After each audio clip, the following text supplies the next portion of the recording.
இன்னைக்கு பாப்பாக்கு நான் நேந்திரங்கூழ் தாங்க காய்ச்சி கொடுத்தேன். நேந்திரங்கூழ் நானே வீட்டில் செஞ்சுக்கிட்டேன். எப்படி செஞ்சேங்கிறத இந்த வீடியோவில் டீட்டெயிலாக பார்க்கலாம் வாங்க.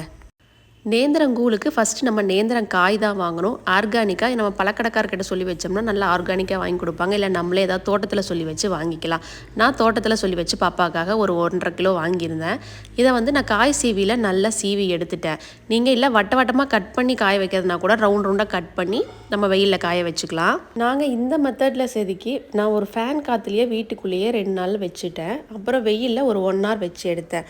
நீங்கள் வெயிலே டைரெக்டாக வைக்கிற மாதிரி இருந்தால் 1 day காய்ஞ்சா போதும். நம்ம இதை காய வைக்கிறதுக்கு மேலே ஒரு காட்டன் துணி விரித்து விட்டுறலாம். அதனால் தூசி ஆகாமல் இருக்கும். இந்த பொடி காஞ்சிருச்சு பாருங்கள். ஒடிச்சு பார்த்தா ஒடியும் போது நம்ம நல்லா ஃபைன் பவுடராக அரைச்சி எடுத்துக்கலாம். இதில் நிறைய சத்துக்கள் இருக்குங்க. பாஸ்பரஸு, கால்சியம், அயனு குழந்தைகளுக்கு ரொம்ப ஹெல்த்துக்கு நல்லது. வெயிட் இல்லாத குழந்தைய கூட நல்லா வெயிட் கெயின் ஆவாங்கன்னு சொல்கிறாங்க. நார்ச்சத்து நிறைய இருக்கிறதுனால குழந்தைகளுக்கு கான்ஸ்டிபேஷன் ஆகாது, டைஜஷன் ஈஸியாக ஆயிரும். பாருங்கள், இதை அரைச்சதுக்கப்புறம் சளிச்சு எடுக்கும்போது அந்த விதைகள் கூட மேலே வந்துடுது. இந்த பனானா பவுடர் வெளியே நிறையா பேர் சேல்ஸ் பண்ணுறாங்க. பட் நம்மளே வாங்கி ஆர்கானிக்காக ஹெல்த்தியாக ப்ரிப்பேர் பண்ணும்போது நமக்கு இருக்கிற கான்ஃபிடென்ஸ் ரொம்பவே நல்லாயிருக்கும்.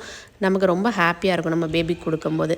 அரைச்ச பனானா பவுடர் எடுத்து தண்ணியில் கலந்து நீங்கள் ராய்க்கூழ் காய்ச்சிற மெத்தட்லேயே காய்ச்சி நம்ம குழந்தைகளுக்கு கொடுத்துக்கலாம். இந்த டெக்ஸ்சரில் தான் வரும். இன்னும் நிறைய பேபி ரெசிபீஸ் வேணுன்னா மறக்காமல் என்னோடய பேஜை ஃபாலோ பண்ணிக்கிங்க.